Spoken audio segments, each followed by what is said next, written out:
कैसे हैं दोस्तों आप सब। मैं हूं आपका दोस्त विनय और स्वागत करता हूं इस वीडियो सीरीज़ में जहां पे हम लोग डिस्कशन कर रहे थे कंप्यूटर ऑर्गेनाइजेशन पर।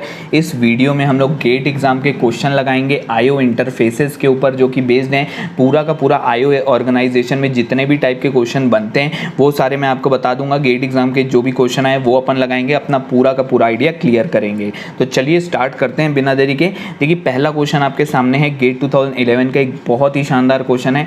On a non pipeline sequential processor, a program segment which is the part of ISR is given to transfer 500 byte of data का ट्रांसफर करना है अपने को from an IO device, ठीक है, to memory। ओके, और उसके बाद ये कोड दे के रखा है, ठीक है। इनिशियलाइज कर रहा है सबसे पहले एड्रेस रजिस्टर को, ठीक है, कोई दिक्कत नहीं है। उसके बाद इनिशियलाइज कर रहा है काउंट को 500 से। अगर आपको याद होगा तो यही सारी चीज़ें मैं आपको बताया था। वहाँ पे अपने को काउंट रखना होता है, डेटा का काउंट रखना होता है और लगातार डिक्रीमेंट करना पड़ता है काउंट को, और एड्रेस को लगातार इंक्रीमेंट करना होता है। अगर आपने मेरे वीडियो को देखा है, मेरे वीडियो को फॉलो कर रहे हैं, तो ये सारी चीज़ें मैंने आपको बता के रखा है, यही काम होता है बिल्कुल। उसके बाद फिर लूप दौड़ा दे रहे हैं, ठीक है, लोड किए एक एक बाइट को लोड करते हैं डिवाइस में, ठीक है, और उसके बाद फिर स्टोर कराते हैं एट अ गिवन एड्रेस, ठीक है, given by address register. Okay, उसके बाद इंक्रीमेंट कराते हैं एड्रेस रजिस्टर को, डिक्रीमेंट कराते हैं काउंट की वैल्यू को। वो वाला आपको याद होगा, मैंने एक एग्जांपल लिया था 1000, 1001, 1002। हर बार अपना डेटा काउंट क्या हो रहा था, डिक्रीज हो रहा था, ये अपने को पता है। और उसका जब तक के काउंट जीरो नहीं हो जाता तब तक के अपने को ये लूप को दौड़ाना है, ठीक है। उसके बाद फिर लिखा हुआ है assume that each statement in this program is equivalent to machine instruction which take 1 clock cycle to execute if it is a non load stored instruction. अगर नॉन लोड स्टोर इंस्ट्रक्शन है तो एक एक क्लॉक साइकिल लगेगा। क्या ये वाला मेरा लोड स्टोर है? नहीं है, इसलिए एक क्लॉक साइकिल। क्या ये वाला लोड स्टोर है? नहीं है, एक क्लॉक साइकिल, ठीक है। और लोड स्टोर इंस्ट्रक्शन के लिए अपने को 2 क्लॉक साइकिल लगेगा, ये भी दे के रखा है। तो लोड और स्टोर इंस्ट्रक्शन के लिए 2-2 क्लॉक साइकिल, और बाकी सब के लिए कितना क्लॉक साइकिल? एक-एक क्लॉक साइकिल लग रहा है। इतना आइडिया अपने को समझ में आ रहा है क्वेश्चन का। उसके बाद फिर क्वेश्चन बहुत बड़ा है, ठीक है, आपको एक एक करके बहुत ध्यान से इसको पढ़ना होगा और एक एक करके इंफॉर्मेशन को एक्सट्रैक्ट करना होगा, ठीक है। The designer of the system also has the alternate approach of using the DMA controller, ठीक है। उसके पास एक दूसरा अप्रोच है। अभी तक के जो हमने बात किया वो किसका बात था भैया? इंटरप्ट आयो का केस था, ठीक है। लेकिन डिजाइनर के पास एक और अप्रोच है, DMA कंट्रोलर वाला approach to implement the same transfer. The DMA controller को लगता है 20 clock cycle for initialization. DMA controller जब भी यहाँ पे हम लोग यूज करें तो 20 क्लॉक साइकिल उसको चालू करने में लगेगा, ठीक है, और जो बाकी है उसको ओवरहेड गिनेंगे, ठीक है। Each DMA transfer cycle take 2 clock cycle. हर एक डीएमए का ट्रांसफर 2 क्लॉक साइकिल लेगा टू ट्रांसफर 1 बाइट। एक बाइट के ट्रांसफर करने में अपने को 2 क्लॉक साइकिल लगेगा, ये अपने को दे दिया है from device to the memory. और उसके बाद फिर बोल रहा है what is the appropriate speed up when the DMA controller based design is used in place of interrupt driven program based on input output. तो मैंने आपको बताया था आपको कहीं पे भी स्पीड अप निकालना है तो आप क्या करोगे? Slower technique time upon faster technique time करोगे, ये मैंने आपको बताया था।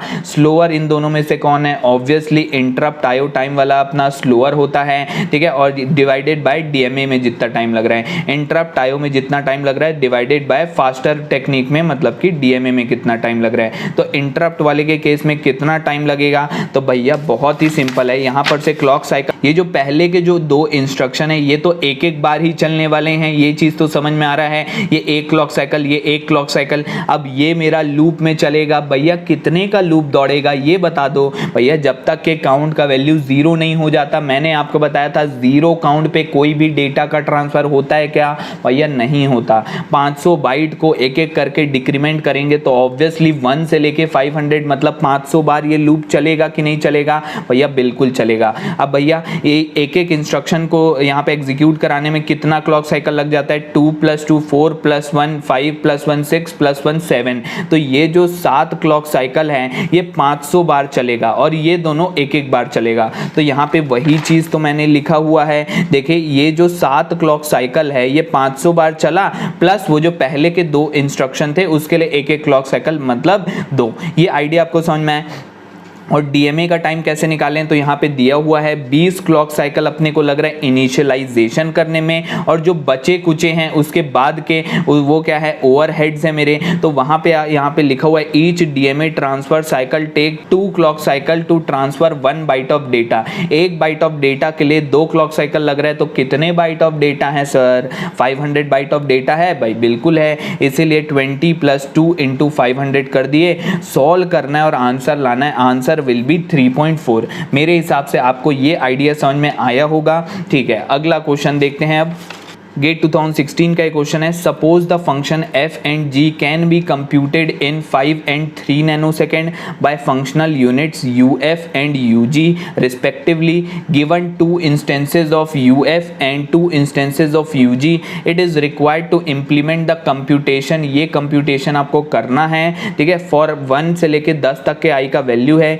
Ignoring all other delay, the minimum time required to complete this computation in nanosecond में आपको ये आंसर बताना है। तो देखिए इस क्वेश्चन को थोड़ा ध्यान से समझेंगे। ये मेरे पास एक फंक्शन है f फंक्शन, एक मेरे पास दूसरा फंक्शन है g फंक्शन। f फंक्शन को कंप्यूट करने में अपने को 5 नैनोसेकंड लग जाता है, ठीक है। g फंक्शन को कंप्यूट करने में यहाँ पे अपने को 3 नैनोसेकंड लग जाता है, आई गेस ये 3 है, सॉरी फॉर दिस, ठीक है, ये 3 नैनोसेकंड है, कोई दिक्कत नहीं है। उसके बाद UF और UG बोलने का मतलब 2-2 इंस्टेंस दिया हुआ है। इस 2-2 इंस्टेंस का मतलब क्या है, इसका मतलब ये है पैरेलली अपन क्या कर सकते हैं, F और G को चला सकते हैं on 2 input at a time. इसका मतलब आपको समझ में आया, ये 2 इंस्टेंस देने का मतलब ये है कि अपन F और G को पैरेलली जब एग्जीक्यूट कराएंगे, ठीक है, पैरेलली जब हम लोग इसको एग्जीक्यूट कराएंगे तो अपन 2 इनपुट दे सकते हैं एक समय पे, ठीक है। तो आप खुद ही सोच के देखिए, यहाँ पे i = 1 से लेके 10 तक के चल रहा है, तो अपने को ये जो वैल्यू कैलकुलेट करनी है, यहाँ पे x ऑफ ये कितने बार चलना चाहिए भैया, 10 बार चलना चाहिए, मतलब टोटल कितने इनपुट होंगे, 10 इनपुट होंगे।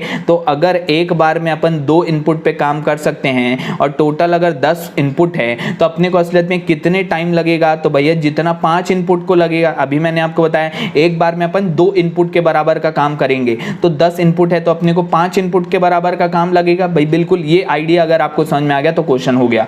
इसीलिए मैंने यहाँ पे ब्रैकेट में लिखा है, क्यों ऐसा 5 इनपुट हो गया, तो 2 हार्डवेयर क्योंकि पैरेलल में काम कर रहे हैं। अब इसको मैं इस तरीके से बना दिया हूं, ठीक है। सबसे पहले अपने को क्या कंप्यूट करना है, g कंप्यूट करना है, g वाला फंक्शन, फिर f वाला फंक्शन, ठीक है, g वाला फंक्शन f वाला फंक्शन। मान लो अब देखो 1 से लेके 10 तक के अपने को चलना है, तो अपने को ये पता चल गया कि एक बार में 2 इनपुट ले सकते हैं, तो पहली बार में 1 2 ले लो, दूसरी बार में 3 4, अगली बार में 5 6 7 8 और 9 10, ठीक है। 5 इनपुट के बराबर का टाइम लगेगा, ठीक है। तो इसको कंप्यूट करने में कितना टाइम लगता है, 3 सेकेंड। उसके बाद f फंक्शन को कंप्यूट करने में कितना टाइम लगेगा भैया, जब तक कि अपना g यहाँ पे काम कर रहा है ये वाला टाइम तो लगा, प्लस साथ ही साथ f को कंप्यूट करने में 5 नैनोसेकंड लगेगा कि नहीं लगेगा, तो 3 + 5 अपने को यहाँ पे लेना होगा। आपको आइडिया समझ में आया। सबसे पहले अपने को यहाँ पे g को कंप्यूट करना है, क्वेश्चन में लिखा हुआ है, तो g को कंप्यूट करने में अपने को 3 नैनोसेकंड लगा, तो f को कंप्यूट करने में कितना लगता है, 5 नैनोसेकंड लगता है। लेकिन अभी मेरा हार्डवेयर बिजी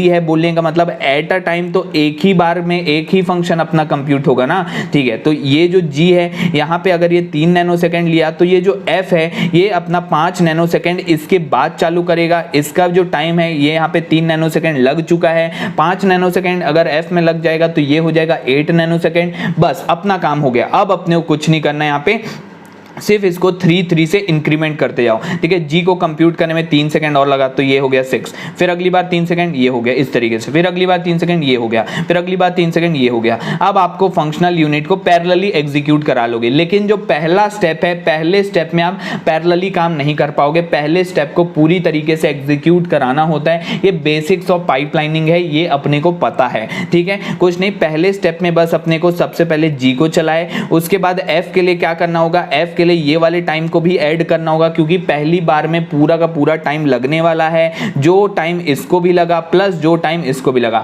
अब हमारा हार्डवेयर 2 इनपुट को पकड़ेगा। ये किसके लिए है, ये पहले और दूसरे इनपुट के लिए, ठीक है। इसीलिए अपने को यहाँ पे ज्यादा टाइम लग गया। उसके बाद बस यहाँ पे अपने को 5 ऐड करते जाओ, ये 5 ऐड किया, इसमें 5 ऐड किया, इसमें 5 ऐड किया, फिर से इसमें 5 ऐड किया, तो ये आ गया अपना फाइनल आंसर। मतलब 28 nanosecond will be the correct answer for this question.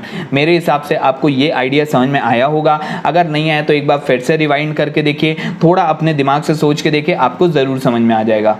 अगला क्वेश्चन देखते हैं। गेट 2020 का क्वेश्चन है, बहुत ही सिंपल सा क्वेश्चन है। अगर आप मेरे वीडियोस को फॉलो कर रहे हो तो ये क्वेश्चन आपसे खुद ही बन जाएगा, एक बार रीड करके देख लो, ठीक है। और नहीं अगर आपको बनता तो कोई दिक्कत नहीं है, आप एक बार यहाँ पर समझो और उसके बाद फिर सोच के देखो। अगर वीडियोज़ को नहीं देखा है तो एक बार ज़रूर देख लो, ये सारी चीज़ें मैंने वहाँ पर बता के रखी हुई है। देखिए गेट 2020 का क्वेश्चन है, कंसिडर द फॉलोइंग स्टेटमेंट दे के रखा और पूछ रहा है कौन सा सही स्टेटमेंट है।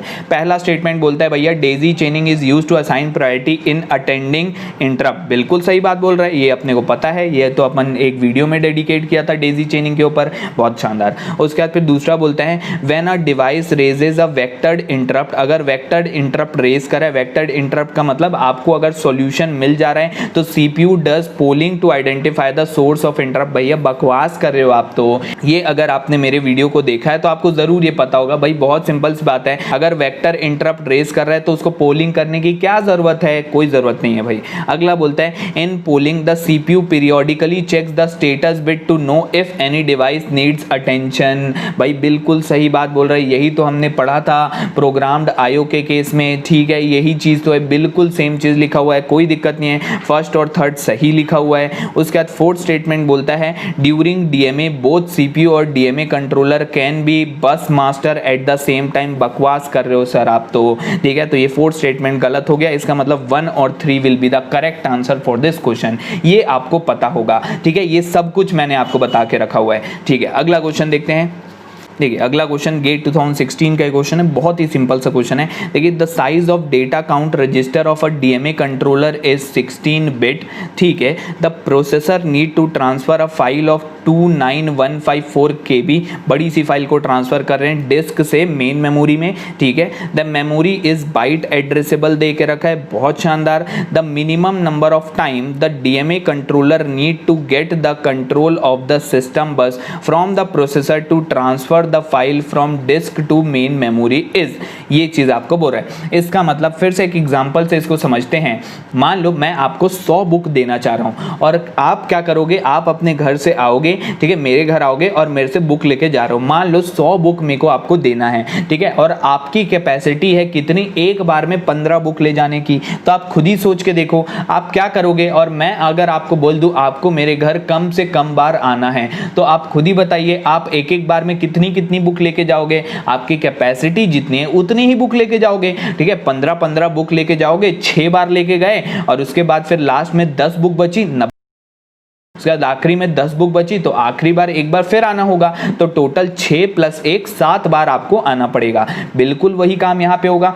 भैया जितना भी कैपेसिटी है उतना अपन ट्रांसफर करेंगे स्टार्टिंग में और लास्ट में जितना बच जाता है उतना अपन डालेंगे। तो कितना कैपेसिटी होगा आप खुद ही सोच के देखो। अगर मैं यहाँ पे 3 बिट आपको देता हूं तो आप मैक्सिमम डेटा कितना ट्रांसफर कर सकते हो। सारी बिट को 1 से सेट करोगे तो इसको डेसिमल में कन्वर्ट करोगे तो ये क्या है, 7 है। तो भैया एक बार में आप 7 से ज्यादा डेटा नहीं भेज सकते अगर आपके पास 3 बिट है, ठीक है। तो बिल्कुल वही चीज 2n-1, ठीक है। आप चाहो तो 2n भी ले सकते हो, लेकिन करेक्ट कंसेप्ट क्या बोलता है, करेक्ट कंसेप्ट यही बोलता है सारे के सारे बिट को अपन 1 से सेट करेंगे। करेक्ट कंसेप्ट यही बोलता है कि अगर आपके पास 16 बिट है तो आप मैक्सिमम कितना आप डेटा ट्रांसफर कर सकते हो, 216-1। आपको आइडिया समझ में आया, 216-1 डेटा ट्रांसफर कर सकते हो। जैसे अगर आपके पास 3 बिट है तो आप वहां पे सिर्फ और सिर्फ 7, ठीक है, 111 इतना डेटा ही ट्रांसफर कर पाओगे। तो इतना अमाउंट ऑफ डेटा आपको ट्रांसफर करना है, एक बार में आप इतना कर सकते हो। तो इसको आप सॉल्व करोगे ना तो जो भी वैल्यू आएगा उसका आपको सील वैल्यू लेना है। सील वैल्यू क्यों लिए, क्योंकि मैंने अभी आपको बताया अगली बार आपको आना पड़ेगा ना, 10 बुक आपकी जो लास्ट में बची थी उसको लेने तो आपको आना पड़ेगा, ठीक है। अगर आपके पास 2 बुक भी बचती तो भी आपको आना पड़ता है, इसीलिए अपने को सील वैल्यू लेना है। सील वैल्यू लोगे तो ये आंसर आ जाएगा 456 टाइम। मेरे हिसाब से ये आइडिया आपको समझ में आया होगा, बहुत ही सिंपल है। डेटा अकाउंट में मैक्सिमम एक बार में कितना डेटा डाल सकते हैं भैया, सारे के सारे बिट को आप 1 से ही सेट करोगे ना, और अगर आपके पास जितना भी बिट है वो 2 की पावर वो -1 कर दोगे तो मैक्सिमम जितना डेटा ट्रांसफर कर सकते हो वो अपने को मिल जाएगा। ये आइडिया आपको समझ में आया होगा। आगे बढ़ते हैं, अगला क्वेश्चन देखते हैं। अगला क्वेश्चन डिस्कस करते हैं। Consider a device operating on 2 Mbps, इसका मतलब 1 सेकेंड में 2 MB डेटा अपन ट्रांसफ़र कर सकते हैं, ठीक है। And transferring the data to memory using cycle stealing mode का अपन यूज़ कर रहे हैं, कोई दिक्कत नहीं है सर।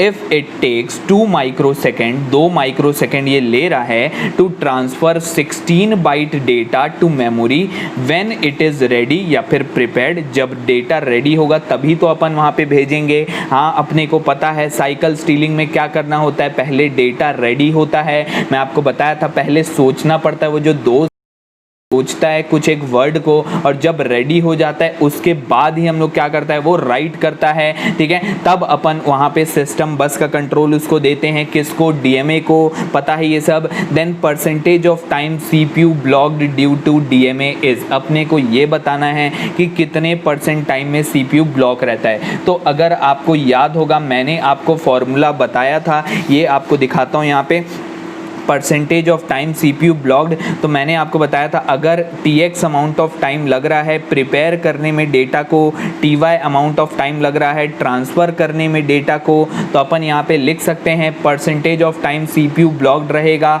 ये अपना बर्स्ट मोड का फॉर्मूला था, ठीक है। TY का मतलब जब तक के अपना डेटा ट्रांसफ़र चलेगा तब तक के अपन ये क्या बोल सकते हैं कि CPU ब्लॉक्ड है मेरा, भाई बिल्कुल बोल सकते हैं, क्योंकि उस समय पे डेटा ट्रांसफ़र हो रहा है, डेटा ट्रांसफर के दौरान CPU क्या होगा, ब्लॉक्ड होगा। इसीलिए हम क्या लिखेंगे, TY अपॉन टोटल इंटू 100, ये क्या हो गया, बर्स्ट मोड हो गया। और वहीं अगर मैं बात करूं ओवरलैपिंग के केस में, तो मैंने आपको बताया था साइकिल स्टीलिंग में ओवरलैपिंग होती है और उस केस में अपने को TY अपॉन TX इंटू 100 करना होगा। सिर्फ अगर अपने को इतना याद है फॉर्मूला तो अपने से क्वेश्चन बन जाएगा। तो देखिए बहुत सिंपल है, ये क्या दिया हुआ है, ये 2 माइक्रोसेकेंड क्या है, ये अपने को ट्रांसफ़र टाइम दे के रखा है, ठीक है। 2 माइक्रोसेकेंड टाइम है 16 बाइट ऑफ डेटा को ट्रांसफ़र करने में, ठीक है। तो ये अपना ऊपर में क्या रहता है, ट्रांसफ़र करने का टाइम रहता है क्या, भाई बिल्कुल रहता है। TY जो है वो ट्रांसफ़र करने का टाइम है। अब अपने को क्या चाहिए, सिर्फ और सिर्फ डेटा को प्रिपेयर करने का टाइम चाहिए।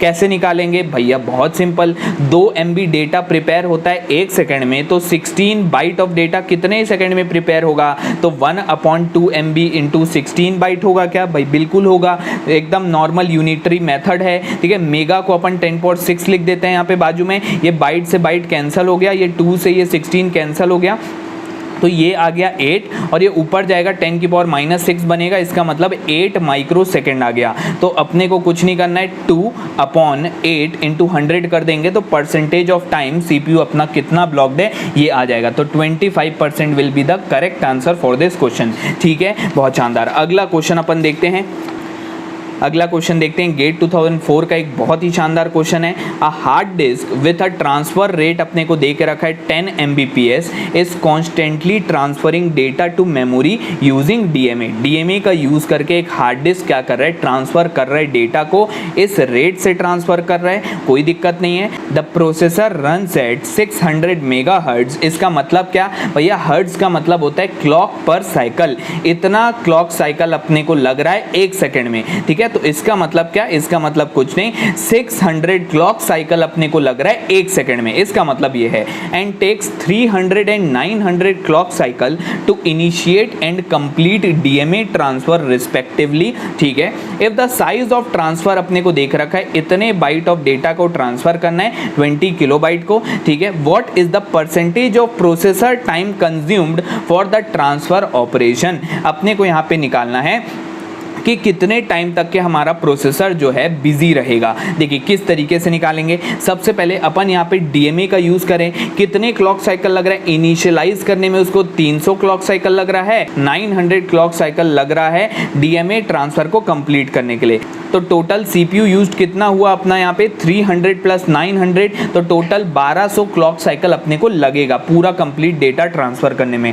और यहाँ पे फ्रीक्वेंसी दे के रखा है, इसका मतलब 600 मेगा क्लॉक साइकिल 1 सेकंड में, 1 सेकंड में इतने क्लॉक साइकिल जनरेट कर रहा है, अपना प्रोसेसर का स्पीड दिया हुआ है। तो क्या अपन ये निकाल सकते हैं क्या भाई, बहुत सिंपल, 1200 साइकिल के लिए अपने को कितना टाइम लगेगा भाई, बहुत आराम से निकाल सकते हैं। 1200 साइकिल के लिए पहले 1/2 अपॉन में ये ले गए, ठीक है, यूनिटरी मेथड का यूज कर रहे हैं और कुछ नहीं। 600 मेगा क्लॉक साइकिल एक सेकंड में, तो यहाँ पे 1200 क्लॉक साइकिल कितने में, तो 1/600 इंटू 1200 करेंगे, सॉल्व करेंगे तो ये आ जाएगा 2 माइक्रोसेकंड, ठीक है, बहुत बढ़िया। और उसके बाद अपने को डेटा का रेट दे के रखा है, एक सेकंड में 10 MB डेटा भेज सकते हो, तो 10 MB डेटा अपन भेजते हैं अगर एक सेकंड में, और अगर भेजना है हम लोग का 20 KB डेटा, तो 20 KB डेटा कितने सेकंड में भेजेंगे, निकल जाए भाई, बहुत आसानी से निकल जाएगा, 2000 माइक्रोसेकंड आ जाएगा। अगर हम लोग ये निकाल लिए हैं तो भैया CPU कंज्यूम कितना हो रहा है अपने को पता है, TY/TY + TX अगर हम लोग लगा देते हैं तो उतने टाइम में हम लोग का CPU क्या रहेगा, कंज्यूम्ड रहेगा। तो TY अपने को 2 है, ठीक है, कैसे 2 है सर, तो ये देखो ये 2 माइक्रोसेकंड जो है, ठीक है, ये अपना TY हो गया। TY का मतलब कितने टाइम तक के डेटा ट्रांसफर हो रहा है, ये इतने टाइम तक के डेटा ट्रांसफर हो रहा है। TX का मतलब कितना टाइम लग रहा है आपको प्रिपेयर करने में, तो इतना टाइम लगेगा प्रिपेयर करने में, बस कुछ नहीं करना है, TY/TY + TX कर देना है, 2/2000 + 2 कर देंगे, तो ये आ जाएगा अपना correct answer for this question. मेरे हिसाब से आपको आइडिया समझ में आया होगा। एक लास्ट क्वेश्चन अब डिस्कस करते हैं और अपना आइडिया पूरा क्लियर करते हैं। गेट 2005 का एक क्वेश्चन है, consider the following disk specification, ये अपने को दे के रखा है, 16 सरफेस है, 512 ट्रैक्स है पर सेक्टर, 512 सेक्टर है पर ट्रैक, 1 KB डेटा पर सेक्टर में है, और रोटेशन स्पीड दे के रखा है 3000 RPM। The disk is operated in cycle stealing mode में ऑपरेट कर रहे हैं, where by whenever 1/4 byte of word is ready it is send to memory, ठीक है। Similarly for writing the disk interface reads a 4 byte word from the memory in each DMA cycle, ठीक है। memory cycle time is 40 nanosecond, the maximum percentage of time that the CPU gets blocked during the DMA operation is, फिर से वही formula वही है, TY/TY + TX अपने को निकालना है। तो यहाँ पे थोड़ा सा और सोचना होगा। देखिए ये आपको पता है, ये हमने बहुत पहले एक बार डिस्कस किया था, ठीक है, रोटेशन के बारे में, डिस्क के बारे में, पूरा का पूरा मैग्नेटिक डिस्क का हम लोग कंसेप्ट जाने थे। मैंने आपको बताया था एक रोटेशन में एक ट्रैक ट्रांसफर होता है, अगर आपको ये चीज़ याद है तो अपने से क्वेश्चन बन जाएगा, ठीक है। एक रोटेशन में एक ट्रैक ऑफ डेटा अपना ट्रांसफर हो जाएगा, तो टोटल कितना रोटेशन हो रहा है भैया एक मिनट में, 3000 RPM, इसका मतलब 3000 रोटेशन हो रहा है 60 सेकेंड में, RPM का मतलब रिवॉल्यूशन पर मिनट, इसका मतलब 3000 रोटेशन हो रहा है 60 सेकेंड में। एक रोटेशन भैया कितने सेकेंड में होगा, तो ये अपन निकाल लिए इस तरीके से। उसके बाद अपने को यहाँ पे दिया है 512 सेक्टर पर ट्रैक हैं, इसका मतलब मैं इस तरीके से लिख सकता हूँ 512 सेक्टर की अगर मैं बात कर रहा हूँ, मतलब एक ट्रैक की बात कर रहा हूँ, तो ये निकाल लेते हैं कि एक ट्रैक में मतलब एक रोटेशन में कितना डेटा ट्रांसफर हो गया है। कैसे निकालेंगे, 512 सेक्टर हैं, इसका मतलब एक ट्रैक डेटा ट्रांसफर करने में अपने को कितना टाइम लगता है, 20 मिलीसेकंड लगता है, और एक सेक्टर में कितना डेटा है, तो 1 KB पर सेक्टर। तो जैसे हम लोग 1 सेक्टर का निकालेंगे, इसका मतलब हम लोग क्या निकाल रहे, 1 KB डेटा ट्रांसफर करने में कितना टाइम लगेगा,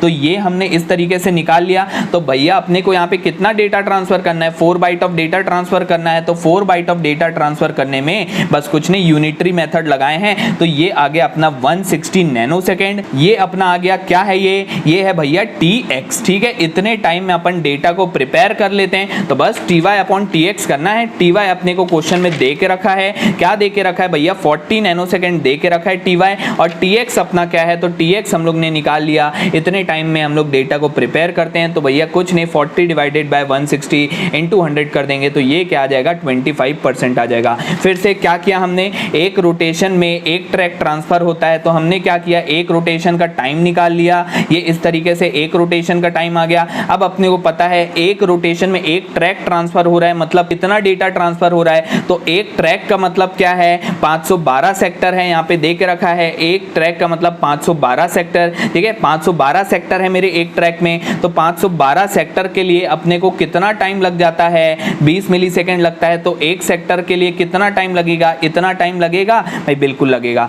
एक सेक्टर यहाँ पे दे के रखा है, 1 KB ऑफ डेटा है एक सेक्टर में, तो इसीलिए 1 KB डेटा के लिए इतना, तो 4 बाइट ऑफ डेटा के लिए कितना टाइम लगेगा, ये हमने निकाल लिया। और कुछ नहीं, बस अपने को फॉर्मूला आता है, फॉर्मूला क्या होता है, TY/TX × 100, ये होता है साइकिल स्टीलिंग का फॉर्मूला। मतलब आंसर क्या हो जाएगा, बी ऑप्शन। ऑप्शन। तो मेरे हिसाब से आपको आइडिया समझ में आया होगा। इस वीडियो के लिए इतना ही रखते हैं, मिलते हैं अपने अगले वीडियो में। अब हम लोग का सिर्फ और सिर्फ लास्ट पार्ट बचा हुआ है नंबर सिस्टम, वो अपन एकदम अच्छे से देख लेंगे, अपना पूरा का पूरा COA खत्म हो जाएगा। इस वीडियो के लिए इतना ही रखता हूँ, मिलता हूँ अपने अगले वीडियो में नंबर सिस्टम के साथ। Thank you.